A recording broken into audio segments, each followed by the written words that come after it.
Hello friends, இந்த வீடியோல கார்த்திக் கதையில் ஜூன் 2 என்ன நடக்க போகுதுன்னு வாங்க பார்க்கலாம். அதுக்கு முன்னாடி வீடியோக்கு ஒரு லைக் பண்ணிக்கோங்க. உங்களோட ஒவ்வொரு லைக்கும் தாங்க அடுத்து வீடியோ போடுறதுக்கு எங்களுக்கு ரொம்ப ரொம்ப மோட்டிவேஷனா இருக்கும். வாங்க எபிசோடுல என்ன நடக்குது அப்படிங்கறத பத்தி பார்ப்போம். நம்ம சந்திரா வந்துட்டு வீட்டுக்கு வராங்க. வீட்டுக்கு வந்ததோட சாமுண்டீஸ்வரி சந்திராவை பார்த்து, உன்னை நம்பி நான் இவ்வளவு தூரம் வந்ததுக்கு நான் என்னதான் சொல்லணும் அப்படின்னு கேக்குறாங்க. அதுக்கு சந்திரா சொல்றாங்க, அக்கா, நம்ம வர்றோம்னு தெரிஞ்சுக்கிட்டு அவங்க எல்லாருமே சேர்ந்து மாஸ்டர் பிளான் பண்ணி நம்மள ஏமாத்திட்டாங்கக்கா.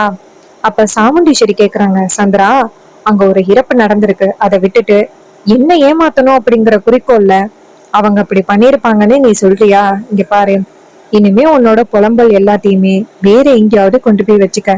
இனிமே உன் பேச்சு கேக்குறதுக்கு நான் தயாரா இல்ல சந்திரா, தயவு செஞ்சு என்னை விட்டுரு அப்படின்னு சொல்றாங்க.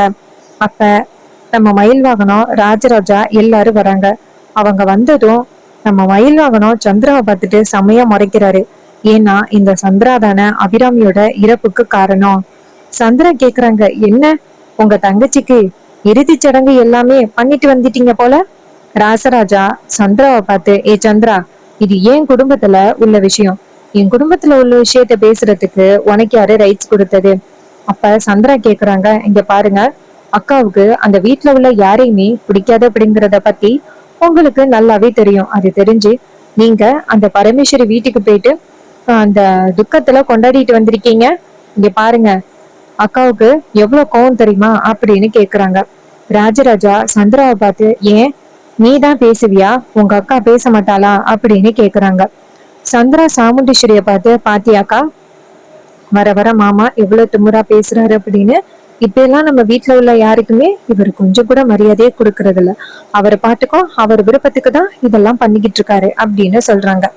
இது கேட்டதும் நம்ம சாமுண்டீஸ்வரி ராஜராஜாவை பார்த்து, இங்க பாருங்க, ஒரு வார்த்தை என்கிட்ட சொல்லிட்டு போனீங்களா? எவ்வளவு தைரியம் இருந்தா உங்க இஷ்டத்துக்கு போவீங்க? ராஜராஜா சொல்றாரு, சாமுண்டீஸ்வரி, பேசுறதும் கொஞ்சம் பார்த்து பேசு. இறந்து போனது என் தங்கச்சி, அவளோட இறப்புக்கு போகக்கூடாது அப்படின்னு சொல்றதுக்கு நீ யாரு? இங்க பாரு, உனக்கு கொஞ்சம் மரியாதை வச்சுதான், ஏதோ எங்க அம்மா அப்பாவால உன் அம்மா இறந்துட்டாங்க அப்படிங்கிற ஒரு காரணத்துக்காக மட்டும்தான் நீ சொல்றது எல்லாத்தையுமே நான் கேட்டுக்கிட்டு பொறுமையா இருக்கேன். அதுக்காக எல்லாத்துக்குமே நான் பொறுமையா இருப்பேன் அப்படின்னு நினைச்சுக்கிட்டு இருக்காத சாமுண்டீஸ்வரி. அப்ப சந்திரா வந்துட்டு, ஐயோ, என்னக்கா இப்படி பேசுறாரு? கொஞ்ச நாள் அந்த பரமேஸ்வரி போய் வீட்டுல போய் இருந்ததுக்கே இவர் இப்படி பேசுறாரே. அக்கா, மாமா வர வர உனக்கு கொஞ்சம் கூட மரியாதையே கொடுக்கறது இல்ல. ரேவதி கோவமாகி சந்திராவை பார்த்து, சித்தி, அம்மா பொறுமையா தான் பேசிக்கிட்டு இருக்காங்க, அப்பாவும் அவரோட பொண்டாட்டிக்கிட்ட பேசிக்கிட்டு இருக்காரு, இடையில பேசுறதுக்கு நீங்க யாரு அப்படின்னு கேக்குறாங்க. அதுக்கு சந்திரா கேக்குறாங்க, நான் யாரா? இந்த குடும்பத்துக்காக நான் எவ்வளவு பெரிய தியாகத்தை பண்ணி இந்த வீட்டுல இருந்துகிட்டு இருக்கேன், என்னை பார்த்து நான் யாருன்னு கேக்குற அப்படின்னு கேக்குறாங்க. அப்ப ராஜராஜா சொல்றாரு, நீ எவ்வளவு பெரிய தியாகத்தை பண்ண அப்படிங்கறதான் இன்னைக்கு பார்த்தமே. சந்திரா, உண்மை என்ன அப்படிங்கறது சீக்கிரம் நிரூபிக்கப்படட்டும், அதுக்கப்புறம் உனக்கு இருக்கு அப்படின்னு ராஜராஜா போறாரு. சாமுண்டீஸ்வரி இதை கேட்டுட்டு, என்ன சந்திரா அவரு சொல்லிட்டு போறாரு? அப்ப சந்திரா சொல்றாங்க, ஒண்ணு இல்லக்கா, அவங்க தங்கச்சி இறந்துட்டாங்கல்ல, அதனால புலம்பிட்டு போறாரு. மயில் வாகனம் நேரா சந்திராவை பார்த்து, சின்ன மாமியாரே, உங்களோட ஆட்டத்துக்கு கூடிய சீக்கிரம் ஒருத்த முடிவு கட்ட போறான் அப்படின்னு சொல்லிட்டு போறாங்க. இவங்க எல்லாரும் இப்படி பேசிட்டு போறத பார்த்துட்டு சாமுண்டீஸ்வரி சந்திரா பார்த்து, இவங்க எல்லாருக்கும் என்ன ஆச்சு, ஏன் இப்படி குதர்க்கமா பேசிட்டு போறாங்க? சந்திரா சொல்றாங்க, அக்கா, வேற ஒண்ணும் இல்லக்கா, இது மாதிரி துக்கத்துக்கு போயிட்டு வந்தீங்களே அப்படின்னு கேட்டேன்னு, அதுக்குதான் என்ன எல்லாருமே இப்படி கடிச்சிட்டு போறாங்க. அதுக்கு சாமுண்டீஸ்வரி சொல்றாங்க, அவங்க பண்றது மட்டும்தான் எல்லாமே சரி, நான் பண்றது எல்லாமே தப்புன்னு நினைச்சுக்கிட்டு இருக்காங்க. நான் ஏன் குடும்பத்தை நான் விட்டுறக்கூடாது அப்படிங்கிறதுக்காக தான் நான் இப்படி பண்ணிக்கிட்டு இருக்கேன். மறுபடியும் அந்த குடும்பத்துக்குள்ள போய் என் வீட்டுல உள்ள யாருக்காவது ஒருத்தலுக்கு பேராபத்து வந்துச்சுன்னா யாரு பதில் சொல்றது? அந்த பரமேஸ்வரி எனக்கு தெரியாதுன்னு சொல்லிடுவா. அதனாலதான் அந்த வீட்டுக்குள்ள நான் போகாம இருக்கேன் அப்படின்னு சொல்றாங்க. இது கேட்டதும் சந்திரா சொல்றாங்க, அக்கா, நீ எடுக்கிறது எல்லாமே சரியான முடிவுதான்க்கா, அந்த வீட்டுல உள்ள யாருமே புரிஞ்சுக்க மாட்டேங்கிறாங்க, விடுக்கா அப்படின்னு சொன்னதோட சாமுண்டீஸ்வரியும் சரி அப்படின்னு சொல்லிட்டு ரூமுக்குள்ள போறாங்க. அப்ப சந்திரா நடந்ததையெல்லாம் பார்த்துட்டு, இவங்க எல்லாருக்கும் அந்த அபிராமி இறந்ததுக்கு நான் தான் காரணம் அப்படிங்கிற கோபம் இருக்கு, அதனாலதான் எல்லாருமே இப்படி பேசிட்டு போறாங்க. இல்லைன்னா இப்படி பேச மாட்டாங்க. அந்த கார்த்தி பையன் வந்தா அவன் எப்படி என் மேல கோவத்தை காட்ட போறான்னு தெரியலையே அப்படின்னு சந்திரா நின்னுகிட்டு இருக்காங்க. யோசிச்சுக்கிட்டு இருந்த அடுத்த செகண்ட் கார்த்திக் வந்து முன்னாடி நிக்கிறாரு. கார்த்திய பார்த்ததோட சந்திரா ஷாக் ஆகுறாங்க. கார்த்திக் கேக்குறாரு, இப்ப எதுக்கு என்ன பார்த்ததோட இப்படி பயப்படுற? அப்ப சந்திரா சொல்றாங்க, உன்னை பார்த்ததோட நான் ஒண்ணும் பயப்படலையே. அப்ப கார்த்திக் கேக்குறாரு, நீ பயப்பட்ட, அதுக்கு தான் நான் கேக்குறேன். என்ன கூடிய சீக்கிரம் உனக்கு முடிவு கட்ட போறேன் அப்படின்னு பயந்துட்டியா? சந்திரா சொல்றாங்க, ஏய் யாருக்கு யாருடா முடிவு கட்டுறது? அப்ப சந்திரா சொல்றாங்க, இங்க பாரு, நீ எப்படிப்பட்டவன் அப்படிங்கிறத நான் கூடிய சீக்கிரம் நான் அக்கா கிட்ட சொல்லி உன்னை இந்த வீட்டை விட்டு துரத்தி காமிக்கிறேன். அதுக்கு கார்த்தி சொல்றாரு, இங்க பாரு, அது வரைக்கும் நீ இந்த வீட்டுல இருக்கணும்ல. நாளைக்கு சாயந்தரம் தான் நீ இந்த வீட்டுல இருக்க போற கடைசி நாள். அதுக்குள்ள உன் அக்கா கிட்ட போயிட்டு நீ யாரு, எதுக்காக இந்த வீட்டுக்குள்ள இருக்க, இத்தனை நாளும் என்ன சதி திட்டம் பண்ண அப்படிங்கிறத அத்தை கிட்ட சொல்லி இந்த வீட்டை விட்டு போயிரு. இல்லைன்னா நாளைக்குதான் நீ இந்த வீட்டுல இருக்க போற கடைசி நாள் அப்படின்னு சொல்லிட்டு கார்த்திக் அந்த இடத்துல இருந்து போறாரு. கார்த்திக் போனதோட சந்திராவுக்கு ரொம்ப அதிர்ச்சி. இவன் என்ன இப்படி மிரட்டிட்டு போறான்?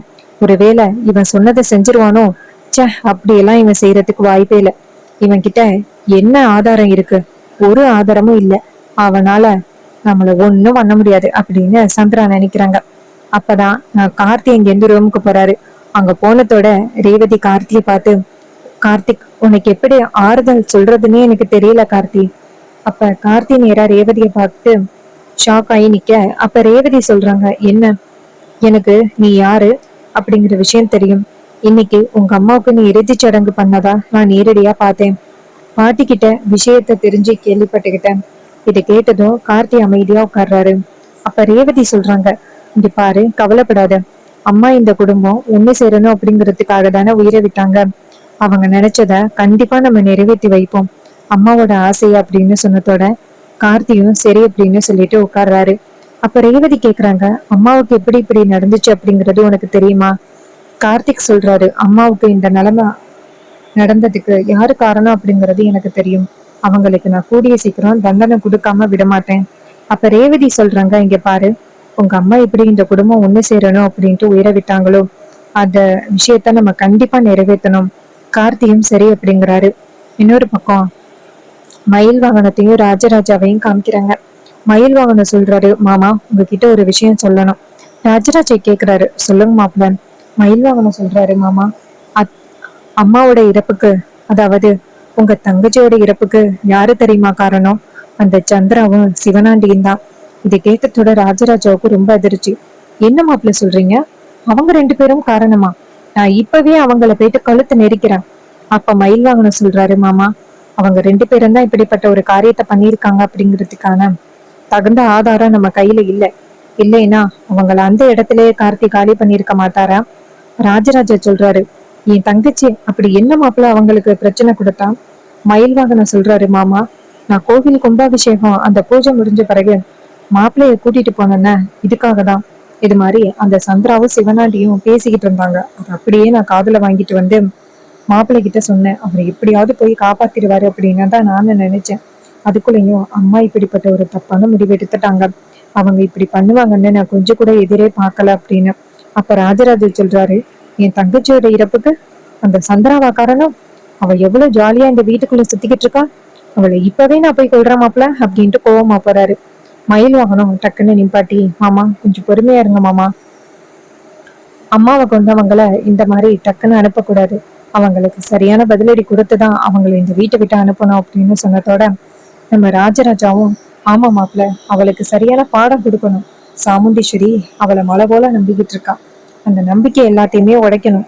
அந்த சந்திரா இப்படிப்பட்டவ அப்படிங்கிறது சாமுண்டீஸ்வரிக்கு தெரிய வரணும் அப்படின்னு சொல்லி பேசிக்கிட்டு இருக்காங்க.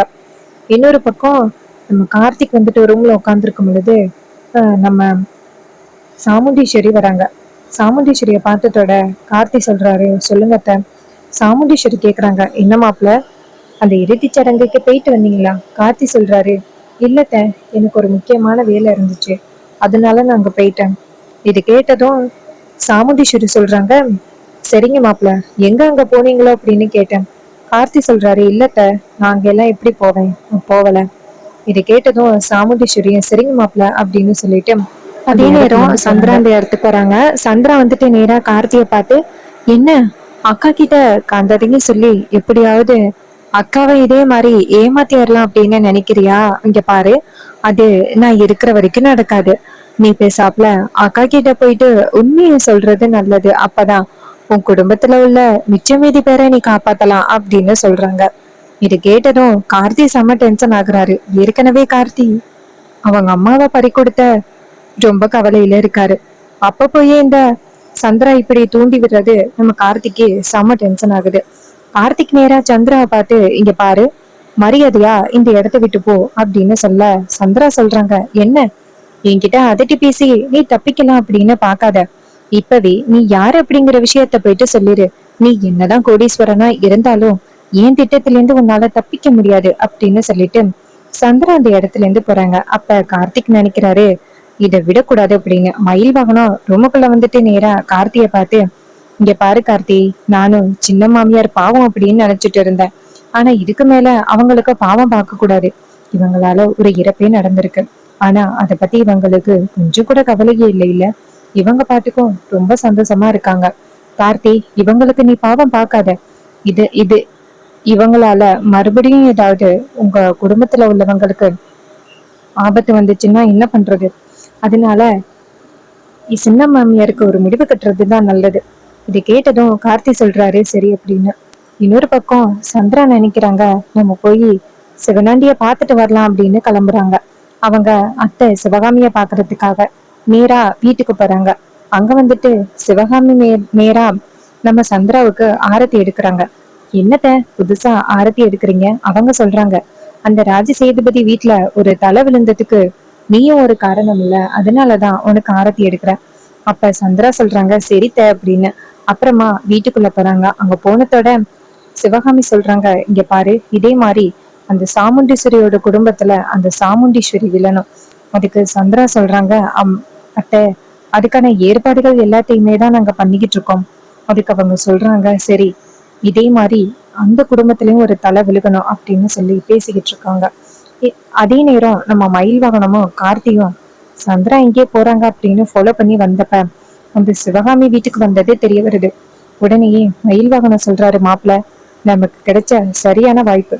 இதை அப்படியே ரெக்கார்ட் பண்ணி அத்தை கிட்ட காமிச்சா இந்த சந்திராவுக்கு நம்ம ஒரு முடிவு கட்டிடலாம். ஆர்த்தியும் சரி அப்படின்னு சொல்லிட்டு அப்படியே வீடியோ எடுக்கிறாங்க. அதே நேரம் சந்திரா சொல்றாங்க, இங்க பாருங்க அத்தை, இப்போதைக்கு அந்த குடும்பத்துல ஒரு இறப்பு நடந்திருக்கிறதுனால ஏன் மேல அந்த கார்த்திக்கு சந்தேகம் இருக்கு. சோ என்னை ஃபாலோ பண்ணி சில உண்மைகளை கண்டுபிடிக்கிறதுக்கு வாய்ப்புகள் இருக்கு. அப்ப சிவகாமி சொல்றாங்க, ஏற்கனவே அந்த குடும்பத்துல ஒரு இறப்பு நடந்திருக்கு. அதை நினைச்சு அவங்க எல்லாரும் வருத்தப்பட்டுக்கிட்டே இருப்பாங்களே தவிர்த்து சோ உன்னை கண்டுக்க மாட்டாங்க. நீ கவலைப்படாத. இது கேட்டதும் சந்திரா சொல்றாங்க, அப்படியா அத்தை? சிவகாமி சொல்றாங்க, ஆமாமா, நீ ஏன் கவலைப்படுற அப்படின்னு சொல்லிட்டு பேசிக்கிட்டு இருக்காங்க. அதே நேரம் சிவனாண்டி அந்த இடத்துக்கு வர்றாரு. சிவனாண்டி சந்திராவை பார்த்துட்டு, வா சந்திரா, எப்ப வந்த?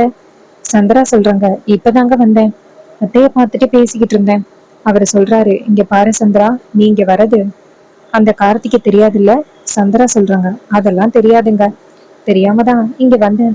இது கேட்டதும் சிவனாண்டியும் சரி அப்படின்னு சொல்லி பேசிக்கிட்டு இருக்கும் பொழுது வெளியில ஏதோ சத்தம் கேக்குது. அப்ப சிவனாண்டி சொல்றாரு, வெளியில ஏதோ சத்தம் கேக்குது அப்படின்ட்டு வெளியில போய் பார்த்தா யாரும் இல்ல. நம்ம மயில் வாகனம் தான் அங்க இருந்த பூத்தட்டியே உடைச்சிட்டாரு.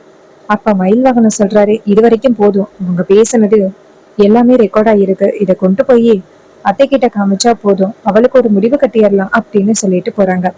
நேரா வீட்டுக்கு போனதோட சாமுண்டீஸ்வரியை கூப்பிடுறாங்க. அத்தை எங்க இருக்கீங்க, இங்க வாங்க அப்படின்னு. சாமுண்டீஸ்வரி அந்த இடத்துக்கு வராங்க. அதே நேரம் சந்திராவும் அந்த இடத்துக்கு வந்துடுறாங்க. அப்ப மயில் வாகனம் சொல்றாரு, அத்தை, உங்க தங்கச்சி எங்கேயோ போயிட்டு வந்தாங்களே, எங்க போயிட்டு வந்தாங்கன்னு கேளுங்க. அதுக்கு சந்திரா சொல்றாங்க, நான் எங்க போயிட்டு வந்தா உங்களுக்கு என்ன? அதுக்கு சிவனாண்டி சொல்றாரு, போன இடம் தானே தப்பு, அதுக்குதான் கேக்குறேன். அப்ப சந்திரா வந்துட்டு ஷாக் ஆகுறாங்க. ஆகா, இவனுங்க என்னத்தையோ கண்டுபிடிச்சிட்டானுங்க, அதனாலதான் இப்படி பேசுறானுங்க அப்படின்னு. சிவனாண்டி சொல்றாரு, இப்ப நீங்க சொல்ல போறீங்களா இல்லையா? அதுக்கு சந்திரா சொல்றாங்க, இங்க பாருங்க, நான் என் ஃப்ரெண்டை பாக்குறதுக்காக போயிட்டு வந்தேன். அப்ப சிவனாண்டி கேக்குறாரு, எந்த ஃப்ரெண்டு? மயில் வாகனம் கேக்குறாரு, எந்த ஃப்ரெண்டு? உங்களோட சிவனாண்டிய. இது கேட்டதோட சந்திரா சொல்றாங்க, அக்கா என்னக்கா இது? இவனை பேச விட்டு வேடிக்கை பார்த்துக்கிட்டு இருக்க. அதுக்கு சந்திரா மயில் வாகனத்தை பார்த்து, என்ன மாப்பிள்ள உளறீங்க? மயில் வாகனம் சொல்றாரு, அத்தை நான் என்னத்த உளர்னேன், நான் சரியாதான் சொல்றேன். உங்க பாச தங்கச்சி இத்தனை நாளும் உங்களுக்கு ரொம்ப பெரிய துரோகத்தை பண்ணிக்கிட்டு இருந்திருக்காங்க. அது தெரியாம நீங்க இருக்கீங்க. இது கேட்டதும் நம்ம சாமுண்டீஸ்வரி சந்திராவை பார்த்து, என்ன சந்திரா இதெல்லாம், எனக்கு ஒன்றும் புரியல, என்ன நடக்குதுங்க? அப்ப சிவனாடி சொல்றாரு, அத்தை இது எல்லாத்துக்குமே ஒரே சொல்யூஷன், இந்த வீடியோவை பார்த்தா உங்களுக்கு புரியும் அப்படின்ட்டு வீடியோவை காமிக்கிறாங்க. வீடியோவை பார்த்ததோட நம்ம சந்திராவுக்கு செம்ம ஷாக் ஆகுது. சாமுண்டீஸ்வரியும் அந்த வீடியோவை பார்த்துட்டு ஷாக் ஆகுறாங்க. சிவனாண்டியும் சந்திராவும் ஒன்னா நின்று பேசிக்கிட்டு இருக்காங்க. கூடவே அந்த சிவகாமியும் இருக்காங்க. இத பார்த்ததும் சாமுண்டீஸ்வரிக்கு ரொம்ப அதிர்ச்சி. சந்திரா என்ன இது? அப்ப சந்திரா சொல்றாங்க, அக்கா இந்த வீடியோல இருக்கிறது நான் இல்லக்கா. அப்ப மயில் வாங்கன கேக்குறாரு, நீங்க இல்லாம அப்புறம் இது யாரு, பேயா? இங்க பாருங்க, இந்த வீடியோல இருக்கிறது நீங்க தான்.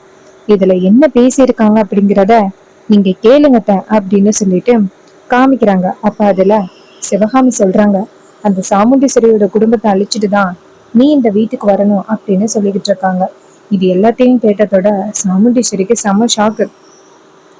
சந்திராவை ஓங்கி அறையிறாங்க. அப்ப சந்திரா அதிர்ச்சி ஆகுறாங்க. அப்ப சாமுண்டீஸ்வரி கேக்குறாங்க, இப்படி ஒரு கேவலமான திட்டத்தை வச்சுக்கிட்டு தான் நீ என் தங்கச்சி மாதிரி இந்த வீட்டுக்குள்ள இருக்கியா? உன் மேல நான் இவ்வளவு நம்பிக்கை வச்சிருந்தேன், கடைசியில நீ எனக்கு இவ்வளவு பெரிய நம்பிக்கை துரோகத்தை பண்ணிருக்க அப்படின்னு சொல்லி பேசுறாங்க. இதை கேட்டதும் சந்திராவுக்கு ரொம்ப அதிர்ச்சி. அக்கா இல்லக்கா, நான் சொல்றது கேளுக்கா. சாமுண்டீஸ்வரி சொல்றாங்க, இனிமே நீ பேசுறத நான் என்ன கேட்க போறேன், மரியாதையா இந்த இடத்த விட்டு போயிரு, அதான் உனக்கு நல்லது. இதை கேட்டதும் சந்திராவுக்கு ரொம்ப அதிர்ச்சி. அப்ப சந்திரா நேரா கார்த்தியை பார்க்க, அப்ப கார்த்திக் நேரா சந்திராவை பார்த்து, உன்னை இந்த வீட்டை விட்டு அனுப்பினாலே என் குடும்பத்துல உள்ளவங்க பாதி பேரு நிம்மதியா இருப்பாங்க அப்படின்ட்டு கார்த்திக் நேரா சந்திராவை பாக்குறாரு. சந்திரா ரொம்ப அதிர்ச்சியில அந்த இடத்துல இருந்து போறாங்க. அம்மா கார்த்திக் வந்துட்டு அதுக்கப்புறம் நேரா சாமுண்டீஸ்வரியை பார்த்து, அத்தை பாத்தீங்களா, இத்தனை நாளும் இவங்கள போயிட்டு நீங்க நல்லவங்கன்னு நினைச்சுக்கிட்டு இருந்தீங்களே, கடைசியில அவங்க எவ்வளவு பெரிய துரோகத்தை பண்ணியிருக்காங்க பாத்தீங்களா? சாமுண்டீஸ்வரி சொல்றாங்க, ஆமா மாப்பிள்ள, இத்தனை நாளும் நான் புரிஞ்சுக்காம இருந்துட்டேன் மாப்பிள்ள அப்படின்னு சொல்லிட்டு ரொம்ப கவலைப்படுறாங்க. இன்னொரு பக்கம் நம்ம கார்த்தியே காமிக்கிறாங்க. கார்த்திக் வந்துட்டு சந்திரா கிட்ட போயிட்டு, இங்க பாரு, வீட்டை விட்டு வெளியில வந்தாச்சு, மறுபடியும் இந்த குடும்பத்தை எப்படி வேணாலும் பழி வாங்கலாம் அப்படின்னு நினைச்சுக்கிட்டு இருப்ப. இங்க பாரு, இதுக்கப்புறம் இந்த குடும்பத்துக்குள்ள நீ தலையிட்ட அவ்வளவுதான் அப்படின்னு சொல்லிட்டு கார்த்திக் சந்திராவை பார்த்துட்டு எச்சரிக்கிறாரு. சந்திரா ரொம்ப அதிர்ச்சி ஆகுறாங்க. ஸோ இந்த கதை உங்களுக்கு பிடிச்சிருந்துச்சு அப்படின்னா இந்த வீடியோக்கு மறக்காம லைக் பண்ணிக்கோங்க. நம்ம சேனலை சப்ஸ்கிரைப் பண்ணிட்டு பக்கத்துல உள்ள பெல் ஐகானை கிளிக் பண்ணி ஆல்ல செட் பண்ணிக்கோங்க. அப்பதாங்க அடுத்தடுத்து வீடியோஸ் போடும் பொழுது தொடர்ச்சியா உங்களுக்கு நோட்டிபிகேஷன் வரும், பார்க்கலாம். தேங்க்யூ ஃபார் வாட்சிங்.